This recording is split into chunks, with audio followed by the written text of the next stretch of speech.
A continuar hablando con Agustín Argelich Casals, director y fundador de Argelich Networks. Muy buenas tardes, buenas noches ya, Agustín. Buenas noches, muchas gracias por invitarme de nuevo a estar aquí con vosotros. Un placer tenerle con nosotros en Negocios Televisión. Quería empezar, Agustín, poniendo el foco en las mineras, ¿no? En la Keri de España. ¿Podemos comentar cuál es el acuerdo firmado? Bueno, a ver, aquí en España, en tema de minería, nos hemos hecho casi como el harakiri, ¿no? Porque fíjate lo que te digo, o sea, el gobierno aprobó ya, el gobierno socialista aprobó un proyecto limitando la explotación de un montón de minerales que España tiene. O sea, la gente no sabe ni piensa que no tenemos ningún recurso. La famosísima ministra de Transición Ecológica y no sé cuántas más cosas se atrevió a decir en sede parlamentaria que no teníamos uranio, cuando España tiene las segundas reservas de uranio de Europa y tiene litio, y tiene mucho litio. ¿Tú te acuerdas de la ruta de la plata que estudiábamos en el bachillerato de los romanos? Pues a lo largo de la ruta de la plata de los romanos, pues hay un montón de recursos minerales en España que no se están explotando, y no se están explotando por unas cuestiones ideológicas, pero además, yo creo que además poco éticas. ¿Por qué tenemos que ir a sacar los recursos de los países subdesarrollados, que ahí no tienen en cuenta nada, y no explotamos los nuestros? Eso tiene unas repercusiones geoestratégicas muy importantes. Hay mucho uranio en Salamanca que permitiría alimentar a las centrales nucleares españolas.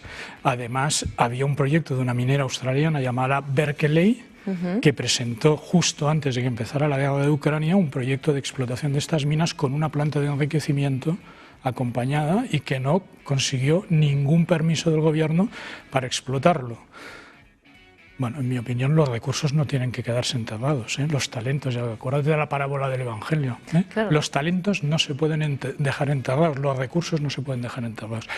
La minería, fíjate, vamos a ver todo lo de Groenlandia del señor Trump, va por todos los recursos mineros que hay para huir de la dependencia de que algunas, por ejemplo, las tierras raras, que sabes que para todo el tema de la electrónica son imprescindibles, pues claro, si domina ese mercado China, pues el señor Trump no quiere estar sometido a ese dominio, ya sea posible chantaje de los chinos, que lo han usado en la negociación de los aranceles.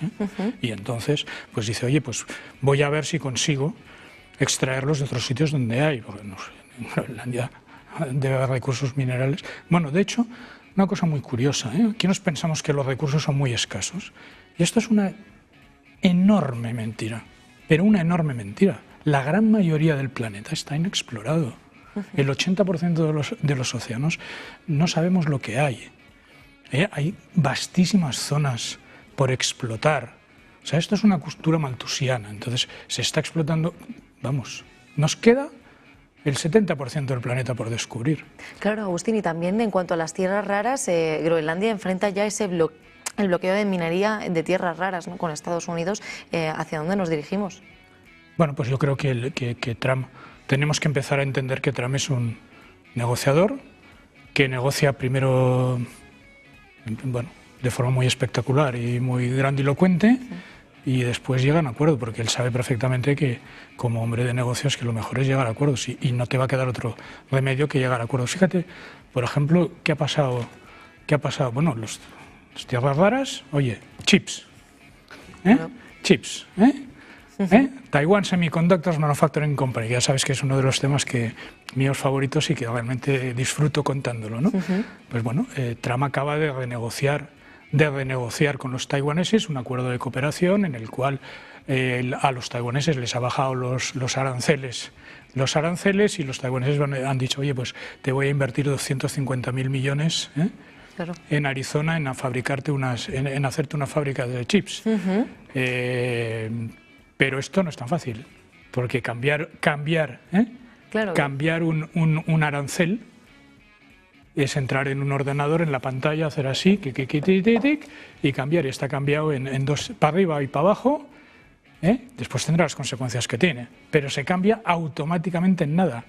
Abre una mina, construye una fábrica de semiconductores. ¿Qué está pasando con la fábrica de semiconductores? Hay un famosísimo artículo del New York Times de los 18.000 problemas que está teniendo la implantación de la fábrica esta famosa de los 250.000 millones en Arizona.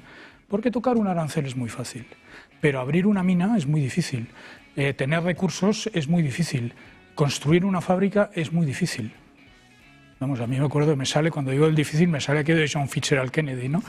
Vamos a la luna no porque sea fácil, sino porque es difícil y es un reto.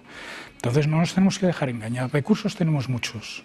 No tenemos que renunciar a ellos, tenemos que explotarlos correctamente, no tenemos que contaminar o tenemos que contaminar lo mínimo posible, pero no podemos entrar en la dinámica de que no tenemos recursos o que los recursos solo vamos a explotar los que están en África o los que están en Kazajstán o los que están en Siberia. Es decir, esto yo creo que Europa, España en particular, porque como siempre nos pasamos al extremo del péndulo, tenemos que cambiar absolutamente nuestra visión estratégica de cómo tratamos a los minerales, porque no podemos ser dependientes de todo. Claro.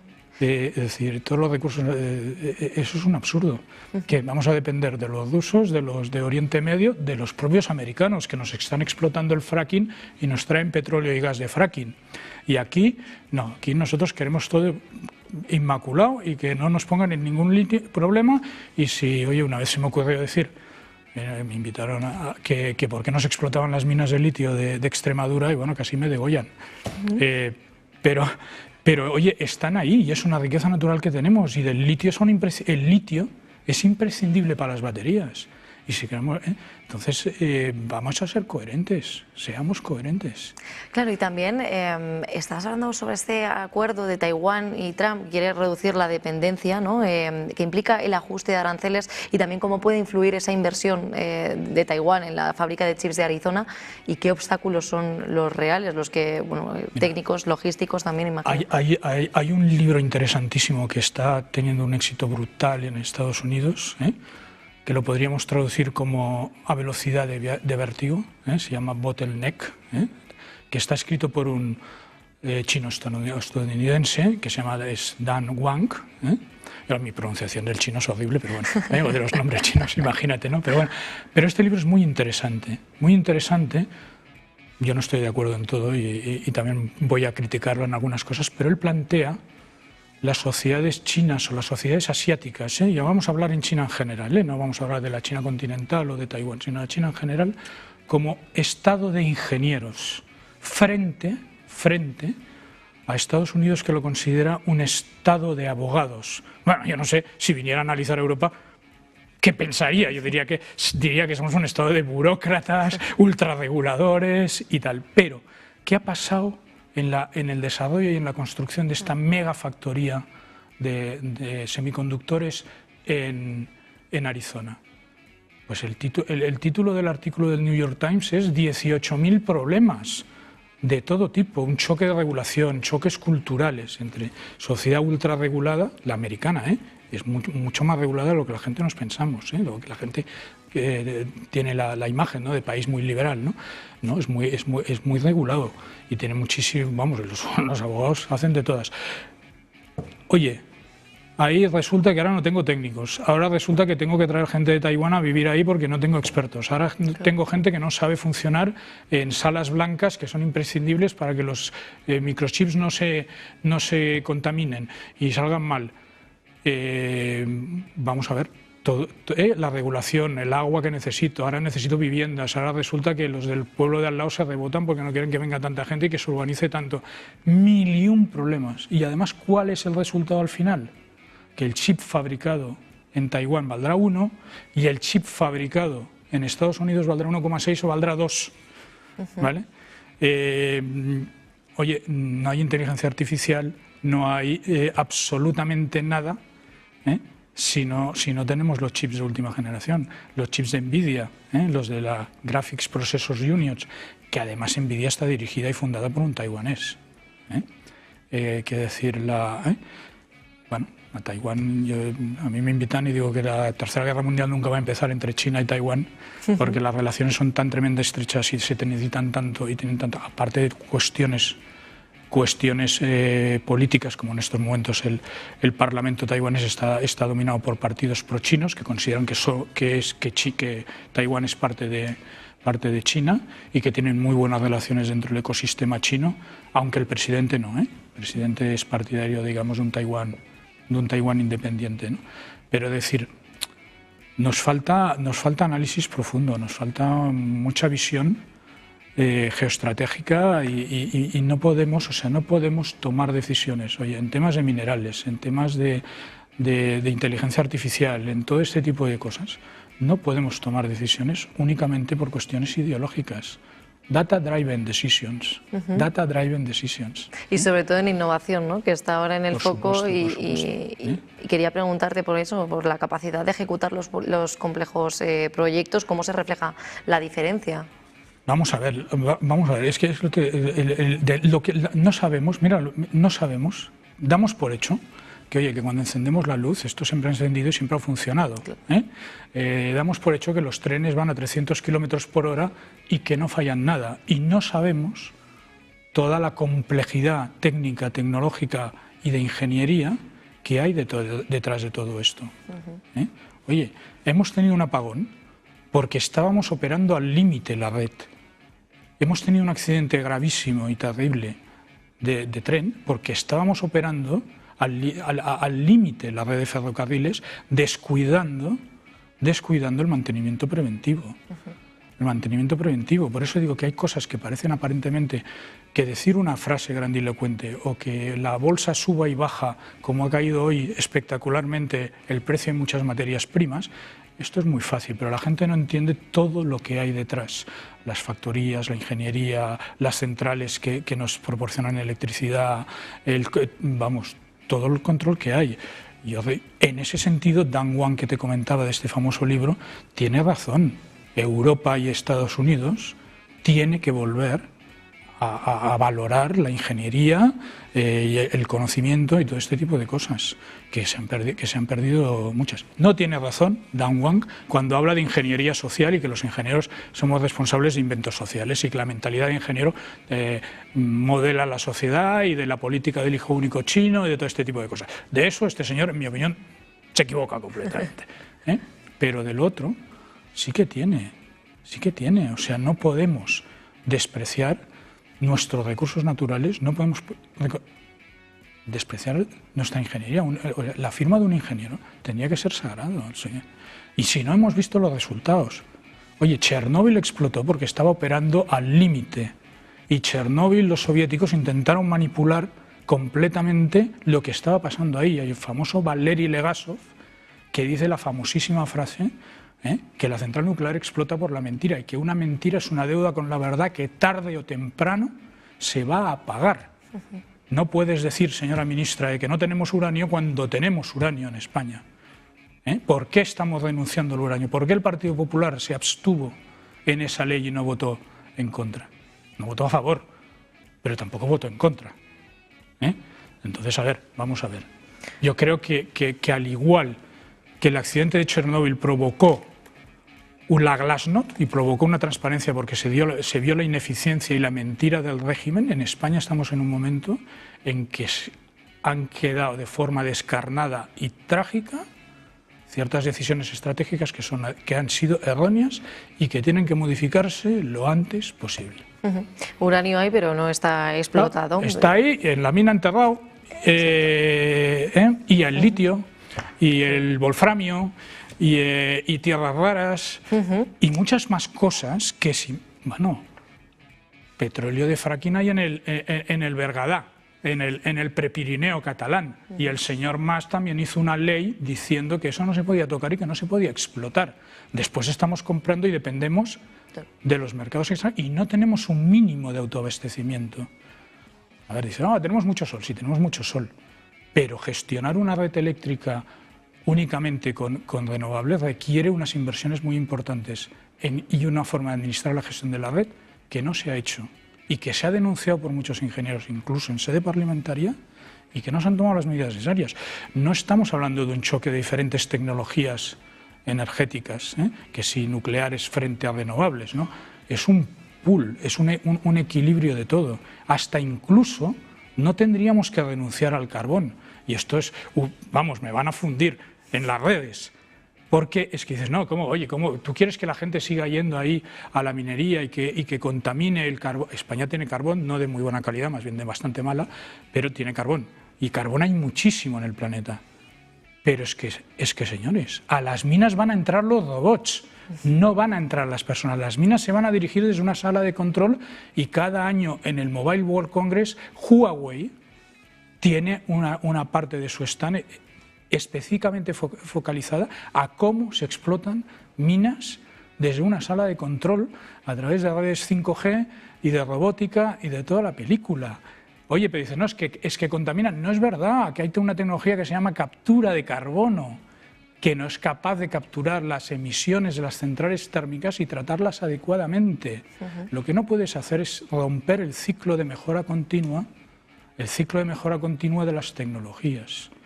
Es imparable. O sea, con la regulación lo único que nos hace... Hombre, un mínimo de regulación tiene que haber, ¿eh? O sea, cuidado, ¿eh? No podemos decir, no, que solo hay ingenieros. No, tiene que haber ingenieros, tiene que haber abogados, tiene que haber periodistas, tiene que haber absolutamente de todo. Pero todo tiene que reequilibrarse. Y yo creo que lo que está haciendo Trump, en el fondo, estamos no en un proceso de ruptura y de que se ha acabado la globalización, no, estamos en un proceso de reequilibrio. Y de reequilibrio tanto en la fabricación como de reequilibrio en los recursos naturales que precisamos para el desarrollo de nuestra sociedad y para mantener el nivel de vida que estamos todos disfrutando. En Estados Unidos, que bueno, lo que pretende Trump es reducir esa dependencia. Lo que pretende Trump es decirle, oye, nos equivocamos porque enviamos todas las fábricas a China, lo compramos todo, ahora cuando tenemos un problema dependemos de los chinos y además en algunos temas muy críticos, claro, como son los chips y las tierras raras que necesitamos para fabricar estos chips, resulta que nosotros no tenemos y las tenemos que ir a tener. Al final necesitas 2 o 3 proveedores distintos, no pueden, porque si no, si solo tienes uno, te tiene cogidito. Claro. Con lo cual tienes que diversificar las fuentes de las cuales te suministras sin renunciar a las tuyas propias, sino ¿en qué nos vamos a convertir? Exacto. Que estabas hablando antes sobre operar al límite y sobre Chernóbil también, sobre los errores históricos. ¿Crees que hemos podido aprender? ¿Qué lecciones saca la gestión técnica de España también con esos apagones, con los trenes que comentabas? Vamos a comentarlo. ¿Qué pasa en Chernóbil? Yo trabajé en una central nuclear. O sea, yo me lo estudié en aquel momento. Yo entré a trabajar en la central nuclear de Ascó como responsable de telecomunicaciones cuando ya había sucedido el accidente de Chernóbil. Después pasó un accidente muy grave en España, que fue el accidente de Vandellós, ¿vale? El accidente de Chernóbil explota la central, que es una explosión nuclear, no, Fukushima es una explosión de la burbuja de hidrógeno que se crea en el edificio de contención por incapacidad de refrigerar el reactor. En Chernóbil estaban jugando con el reactor, lo que querían era autoarrancar la central sin tener suministro externo de electricidad. La central está el reactor, empieza la reacción nuclear y de ahí tienes que refrigerar y sacar agua, ¿vale? Que mueve a un circuito secundario y terciario, genera vapor y mueve la turbina y entonces ahí se genera la electricidad, ¿no? Entonces lo que hicieron era eliminar todas las protecciones de la central para que la central autoarrancara y en aquel momento perdieron el control porque además las centrales soviéticas eran intrínsecamente inestables y pegó una explosión nuclear que llevó la radiación a toda Europa y que después mató a un montón de gente que fueron a intentar arreglar el problema. Por eso es tan interesante la vida del Valery Legasov, ¿no? Bueno, yo veo ciertas semejanzas en lo que nos está pasando en España entre ese incidente gravísimo, histórico, y lo que nos ha pasado tanto en el apagón de la red eléctrica como con los trenes. En el apagón de la red eléctrica hay una cosa que se llama la sincronía y la estabilidad de la red y hay ciertas centrales que te facilitan estabilidad a la red, ¿vale? Son las nucleares, las centrales de gas, las centrales hidroeléctricas, son las que generan la onda sinusoidal de la electricidad eléctrica, ¿no? Continua y alterna. La electricidad alterna es una onda sinusoidal, ¿vale? Entonces, las centrales solares generan energía continua y tienen que convertir, y entonces no son capaces, tienen que seguir. Hay un vídeo famosísimo de un laboratorio de investigación norteamericano que lo explica. Las centrales solares son los patitos pequeñitos que necesitan seguir a mamá patito. Y si mamá patito no existe, los patitos pequeñitos se pierden. Y eso es lo que pasó, porque estábamos forzando, y había ingenieros, y hay vídeos, ingenieros que fueron al Parlamento a explicar, oye, estamos jugando al límite y se nos va a pagar esto, y se va a pagar. ¿Y nadie dijo eso? Y se apagó. Y un cero eléctrico es gravísimo. Yo cuando trabajé en el sector eléctrico es el peor escenario que te puedes imaginar. Y falleció gente y seguramente mucha más. Y podía haber sido un desastre mayúsculo. Un desastre mayúsculo. Sin electricidad, sin energía no funciona absolutamente nada. Con los trenes, si estás limitando el presupuesto de mantenimiento y sigues haciendo correr los trenes a 300 kilómetros por hora y cada vez pones más trenes solo a la vía, esto genera una cosa que se llama fatiga de materiales, pues al final todo parece ser que ha saltado un rail y ha matado a casi 50 personas y ha bloqueado, y tenemos los trenes bloqueados durante no sé cuántos meses, y en Cataluña nos han dejado una semana entera sin cercanías del miedo y el pánico. Y ahora estamos operando la red eléctrica, entrando muchísimas más centrales de gas que compramos, a los rusos que están matando a los ucranianos. O sea, a mí que me explique alguien qué ética hay detrás de todo esto. Y estamos denunciando nuestros propios recursos y estamos denunciando la red eléctrica. El 85% de los nodos de la red eléctrica en España no pueden suministrar más electricidad. Nos hace falta, bueno, además cómo está regulada la red eléctrica es complicadísimo, y yo creo que no lo entendemos ni los que algo sabemos de eso. Tenemos que cambiar el enfoque y tenemos que cuidar mucho las infraestructuras. Yo soy miembro de un think tank internacional que se llama Intelligent Community Forum, que estudiamos qué aspectos, qué indicadores nos permiten construir sociedades prósperas que funcionen y que la gente esté orgullosa de vivir ahí, que elija esa ciudad para crear su negocio, para formarse una familia. El más importante de todos, el más importante de todos son las infraestructuras. O sea, necesitamos electricidad, necesitamos comunicaciones, necesitamos ferrocarriles, necesitamos carreteras, necesitamos agua. Focalicémonos en esto en vez de tanta ideología, que llevamos un montón de años con ideologías y descontrol emocional. Volvamos a la base de nuestra prosperidad, a la base de la pirámide de Maslow, que la electricidad la tengamos garantizada, que los trenes funcionen y cada vez funcionen mejor. Es que es de pura lógica, no estamos pidiendo simplemente que una vuelta al sentido común. Claro. Al sentido común. ¿Qué pasó con la Dana? Con la Dana hacía años y años y años que estaban previstas las infraestructuras hidráulicas para evitar eso. Todo el mundo sabía, y tenemos el clima mediterráneo, no tiene que ver nada el cambio climático. Y tenemos una tecnología que se llama telemetría y telecontrol, y tenemos cartografía digital, que somos capaces de saber en cada momento el comportamiento. Si tú tienes sensores en toda la cuenca de un barranco, eres capaz de en tiempo real prevenir y avisar a todo el mundo. ¿Qué hace falta tanto comité y tanto político para mandar una alarma? Si una alarma es una cuestión técnica. ¿Por qué no se han hecho las presas de laminación? ¿Por qué no se han canalizado los barrancos? Porque además, cuidado, que la Generalitat anterior, el nuevo cauce del Turia lo quería, oye, esto es demasiado cemento, es demasiado feo, es no sé qué, pero eso ha salvado que no se inundara toda Valencia. Pero claro, el otro 500.000 que estaba de esto, oye, ¿eso qué vale? ¿Qué vale destrozarle la vida a 500.000 de personas? Cuando lo sabemos desde hace años, hace más de 20 años, en el Plan Hidrológico Nacional, que estaba previsto canalizarlos, y ahora ni siquiera los limpiamos porque las cañas y no sé qué es antiecológico. Oye, lo más ecológico es defender la vida humana. Efectivamente. ¿Y qué probabilidad, Agustín, hay de que volvamos a ver otro apagón o a no ver? Bueno, hay gente que sabe mucho más que yo en este tema, que avisa permanentemente. Y es más, estos días vuelve a salir, fíjate, en Twitter, y hay una cuenta muy famosa que es No al Apagón, que es gente que lo hace muy bien y que lo explica muy bien, que están avisando que volvemos a estar en una situación de cierta estabilidad y que podemos enfrentarnos a otro apagón.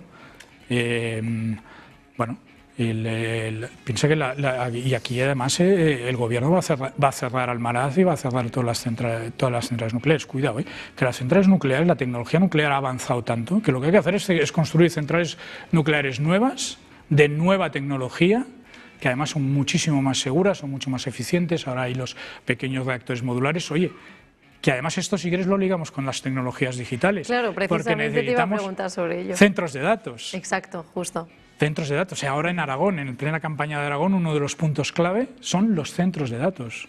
El gobierno de Aragón ha sido muy hábil, ha sido capaz de comprometer inversiones muy importantes para su región en centros de datos. Pero los centros de datos necesitan electricidad, necesitan agua, cada vez menos, porque las técnicas de refrigeración también funcionan y es mucha refrigeración en circuito cerrado, pero es que al final, sin energía, lo que te comentaba, no funciona nada. Y la energía necesitas producirla y distribuirla y entregarla en el lugar donde se va a consumir.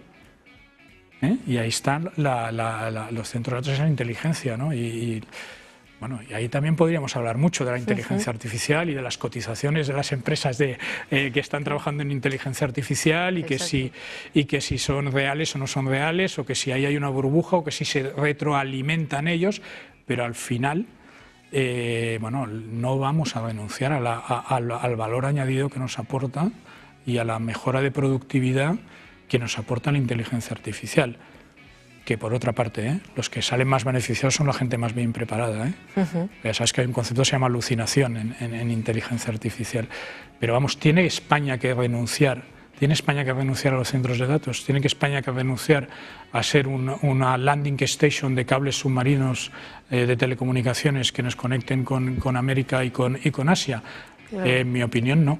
¿Y cómo podrían afectar entonces los errores de planificación en infraestructura, sobre todo en inteligencia artificial, o servir de advertencia quizás para la gestión de proyectos masivos en IA? Sí, vamos, es muy fácil. O sea, simplemente la gente si no consigue electricidad, si no consigue energía, pues no se va a invertir en España, se va a invertir en otro sitio. Si aquí ponemos exceso de dificultades y exceso de problemas, todo el mundo está deseando que inviertas en su casa. O sea, estamos compitiendo contra todo el planeta. Eso la gente lo tiene que tener en cuenta. Se nos escapan las oportunidades. Si ponemos pegas, pues sí. Bueno, iba a soltar una cosa que igual queda mal en la empresa, pero es aquello que si no hay casera nos vamos, ¿no? Bueno, pues pendientes también a la evolución también con inteligencia artificial. Agustín Arguelich Casals, director y fundador de Arguelich Networks. Muchísimas gracias por acompañarnos, ha sido muy interesante y que tengas buen resto de fin de semana y buena semana. Muchas gracias, voy a disfrutarlo con mis nietos. Gracias, Agustín.